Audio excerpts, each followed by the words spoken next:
Guys, we've got another major update regarding conference realignment. What happens to Notre Dame? What happens to Washington? What happens to Oregon? What happens to the ACC? We're going to be speculating on all of that in this video. You can see Gene Smith saying that he hopes Notre Dame would consider joining the Big Ten, and it certainly seems like we're headed towards two mega conferences, although I was just thinking about this.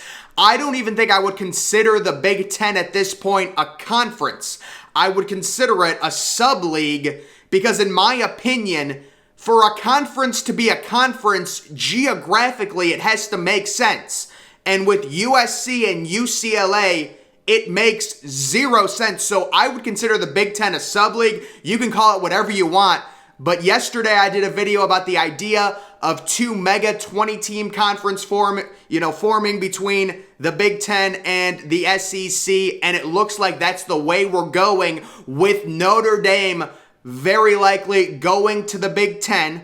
The ACC schools going to the SEC like Clemson, Florida State, Miami, although they've got a massive TV deal they'd have to get out of. I think those teams have a big TV deal with the ACC through the year 2034. We're going to talk about that. And then where does that leave Oregon and Washington? Is the next move in terms of conference realignment Oregon and Washington going to the Big Ten? Is that the next move? It feels like Oregon and Washington are going to move to the Big Ten. Notre Dame goes to the Big Ten. The major ACC schools, if they can get out of their TV deal, would go to the SEC, and you would create two 20-team leagues, which at that point, I would speculate you would have to completely scrap the current scheduling format, which is 9 conference games and 3 non-conference games. 9 and 3, it would basically have to be 11 and 1. If you have 20 teams in one league, you're going to have less non-conference games and more conference games, so you play more conference teams. And the playoff definitely has to be expanded at that point because it just becomes a major cluster. Right now, you have Oregon and Washington and many other Pac-12 teams reportedly trying to get into the Big Ten. We've got an article, and we're going to talk all about it. You can see this tweet: inside a historic day in college football, how the Big Ten poached the Pac-12, a stunned reaction from an industry in panic, and the inevitable, predictable end. 2 juggernaut leagues with a combined 40 teams. So that is the super conference theory. You have the SEC with 20 teams and the Big Ten with 20 teams. And in this article, it says, sources tell Sports Illustrated several schools across the country are jockeying to land in one of the 2 conferences, a multi-team shift that many believe will result in 2 conferences, 35 to 40 teams separating themselves from the rest of the pack. So 35 to 40, maybe it's 18-team leagues, maybe it's 20-team leagues. For the Big Ten, it was an easy decision, much like Texas and Oklahoma. USC and UCLA approached the Big Ten with a message. They were planning to leave the Pac-12 and wanted to know whether the league was interested in accepting them. So USC and UCLA wanted to leave the Pac-12. And very interesting, I'm guessing they were unhappy with their TV deal. They saw more revenue if they joined the Big Ten. That would be my opinion. A lot of people have kind of speculated that the Big Ten wanted UCLA and USC. Apparently, according to this article, those 2 teams approached the Big Ten. And of course, the Big Ten is thinking, if we get 2 teams from California, that's going to make our league a lot more attractive when it comes to major TV contracts. So of course, they're going to accept it. With UCLA and USC on board, the Big Ten's media rights deal, already projected at $1 billion a year, is expected to increase to a number that would roughly triple what Pac-12 and ACC schools each receive in distribution each year. So there you go. If you want to know why they're leaving, they're going to get 3 times more money with this new TV deal joining the Big Ten. Now the remaining Pac-12 teams are seemingly free agents. So the Pac-12 is on its deathbed. I think the Pac-12 is on its deathbed. The Big 12 is already a sub-conference. That's what I would categorize the Big 12 as. Not a group of 5, but it's a sub-conference, especially with how much better the SEC and Big 10 is. And by the way, guys, I'm talking about in 2025, when these moves all happen. 2024, USC and UCLA join the Big 10. 2024, actually, it all could happen in 2024, but I'm talking about when it happens, not this year. Obviously, the Big 12 is still a Power 5 conference with Texas and Oklahoma this year, but in my opinion, when all these moves happen, the Big 12 immediately becomes what I would consider a sub-conference, not a Power 5, a sub-conference. The ACC is on the brink of becoming a sub-conference unless they can somehow attract Notre Dame, which seems extremely unlikely. If you're Notre Dame, you're going to get a way better lucrative deal if you join the Big 10. Notre Dame to the Big 10 makes too much sense right now. And the thing that people have to realize, and this whole idea that Notre Dame wants to be independent and they want to stay independent, that all goes out the window if these mega leagues form. It all goes out the window. You would make so much more money being part of the Big 10 than staying independent if you're Notre Dame. So I know they have the whole thing, we're different, we want to be independent. The thing is with the Power 5, you had a separation of powers and it was regional based. The Northern powers were part of the Big 10. The Southern powers were split between the ACC and the SEC. The Midwest, the middle of the United States, that was the Big 12, and then the West Coast was the Pac-12. Now it's two mega conferences. It's completely different. There's no separation. So that's why I think Notre Dame will join the Big 10. It makes too much sense. Geographically, it makes way too much sense. That's going to be a major domino, and that might not happen until some of these other moves happen, like Oregon and Washington going to the Big 10. I think that's one of the most obvious things that's going to fall. When does that happen? When does that get announced? I don't know. But if they really are going with two mega leagues, to me, it's Oregon and Washington. And I've also heard Stanford, due to their academics, they want the academics with the Big 10, possibly joining the Big 10. And then, in my opinion, you would have the major ACC schools joining the SEC at that point. It would be like Florida State, Clemson, Miami, schools like that would be going to the SEC. And then there's also the opinion, does the Big 10 circle back to a team like Kansas due to their basketball program and want Kansas to join the Big 10? I mean, if you get Notre Dame, you can afford to take a crappy football school for their basketball, which is why Kansas would be joining the Big 10. That's just an opinion. That's just something I'm throwing out there. So the Pac-12's deal ends. This is their TV deal. It ends in 2024. If UCLA and USC didn't leave now, they were risking being in the conference under a new, potentially long-term contract. This is the problem programs like Clemson currently have. They didn't want a new contract within the Pac-12 to be negotiated, so they would be stuck in the Pac-12 for at least a decade if a new TV contract got negotiated. That's why we see UCLA and USC approaching the Big 10 to join the Big 10. The Big 10 did not approach USC and UCLA because USC and UCLA were desperate. They wanted more money. They saw the Big 10 making double what they were making, and they said, we can make you even more. Get two teams from California. And that's why they did that.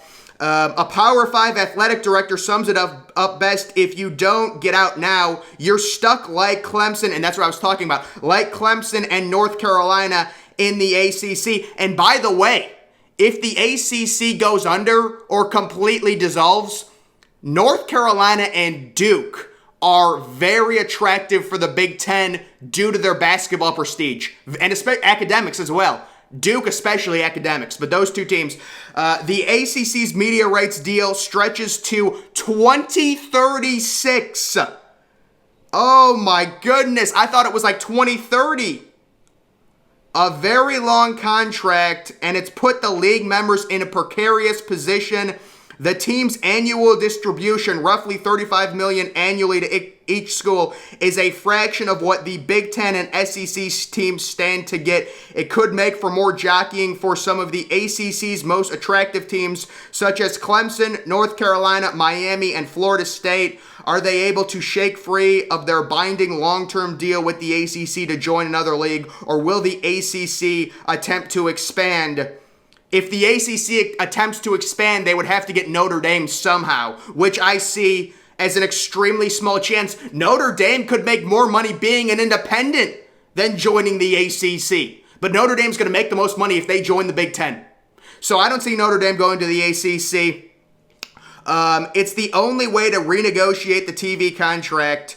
The league has been public about its interest in adding Notre Dame. Yeah, the thing with Notre Dame, even though they're an independent, they've got some sort of contract or stipulation in their schedule to where every year they face like 4 ACC opponents. We constantly see them facing Louisville. I think they faced North Carolina a few times, Clemson basically every other year. So they're constantly facing 4 or 5 ACC teams. That's why if I was an ACC member, I would be like, if we want to keep our conference above water, and instead of this turning into a two conference super league, you have to get Notre Dame. You have to get Notre Dame, and then think about maybe poaching some of those Big 12 schools as well. That's what I would do if I was the ACC, but I don't think they can get Notre Dame.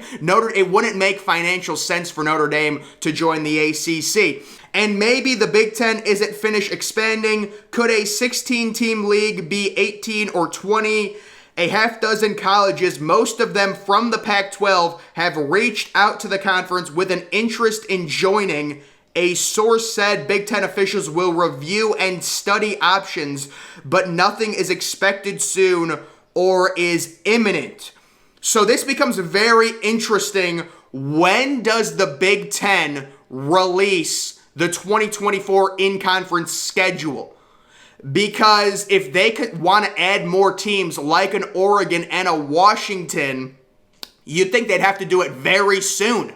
Or maybe do they just go with UCLA and USC joining in 2024 and then in 2025 add more teams? I don't know what they're going to do. It's just something to think about. Guys, this is such a dead giveaway that this is all about money.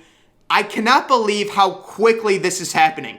USC and UCLA will be full-time Big Ten members in 2 seasons. We've got the 2022 season, we've got the 2023 season, and that's it. It's all about money. They wanted them in as fast as possible so they can renegotiate that TV deal and get more money. And that's what this is all about. The competitive balance is just thrown out the window. We're all going to watch college football probably no matter what. And listen, we all hate change. I get it. But college football was always meant to be regional. You play big out-of-conference games. It's fun. This idea that a team from California and a team from New Jersey can be in the same conference makes no sense. It's happened nowhere else. It's happened like NFL, NBA, and MLB. There's a reason it's divided. And like I said yesterday in my last video, it just makes no sense. There's no logical sense other than money. That's it. That is it. And guys, I think the next major dominoes we could see if this does expand, maybe Oregon and Washington to the Big Ten in 2025, the ACC schools like Clemson possibly joining the SEC, expanding that out to a 20-team league, with Notre Dame joining the Big Ten. The ACC right now is on its deathbed. The Pac-12 right now is on its deathbed. The Big 12 is already a sub-conference starting in 2025. They don't have the overall team staying power, the overall history to compete with these other major conferences. The ACC is fighting right now, I'm sure. Their only hope is if they get Notre Dame. But again, it makes no sense for Notre Dame to join the ACC. It really doesn't. From a revenue perspective, it doesn't make any sense. But if you're the ACC, that's your only hope. And then maybe you can snipe Kansas or, maybe not. The problem is there's really no attractive Big 12 schools. Baylor, maybe. I mean, Baylor has a great basketball program now. To me, their football program They don't recruit well enough to be a national power, in my opinion. But if you're the ACC, you haven't had any of your teams poached. You can try and get Notre Dame, but it is a major uphill battle, because if the Big Ten really wants Notre Dame, which it looks like they do from that Gene Smith quote, it would make way more sense for Notre Dame just to join the Big Ten. From a competitive balance point of view, Notre Dame going to the ACC would be great. It would be great. Personally, I wish none of this happened. I wish Texas and Oklahoma stayed in the Big 12. The Pac-12 didn't get nuked, but this is what's happening. And you've got teams like Oregon, who I'm sure are scrambling. They're like, we're going to get left behind. We have to do something. Oregon possibly to the Big Ten. Washington possibly to the Big Ten. Stanford possibly to the Big Ten due to their academics. That's very appealing for the Big Ten Conference. So, guys, that is the latest stuff, the latest article I saw. There's a lot of rumors. We'll see what happens. We could get a situation where this summer, because last summer the only thing that was announced was, well, I guess you had the Big 12 announcing their 4 teams, but that was in response to the big SEC edition of Texas and Oklahoma. This summer, it might just be USC and UCLA, and then they might add more in 2025, and that may be another year. Next summer, we could be here again talking about more teams leaving, depending on how these TV contracts are looking during the summer next year. So this is just a continuing nightmare with conference realignment, and just, it is so sad. I don't like it personally, but this is what college football is now. It's all based off of money. And it's always been based off of money, but now they're just getting smarter. And they're realizing if we make these super conferences, we're all going to make so much more money. Every school is going to make more money. Look at the difference between how much money you would make in the Pac-12 and the Big Ten if you create a super conference in the Big Ten. You're making 3 times more. Who cares about competitive balance? You're making 3 times more money. $1 billion contracts. It's going to go up. It's going up to $2 billion. With these teams. But guys, that is going to do it for this video. The latest update on the conference realignment. Make sure you're following me on Twitter. That link's always in the description. I just kind of ramble on and give, a lot of this is speculation. It's just speculation. It's based off of articles. We'll see what happens. It's just fun speculation from me. But guys, make sure you're following me on Twitter. Link to that's always in the description. I'm, of course, the Depressed Ginger. Thank you for watching.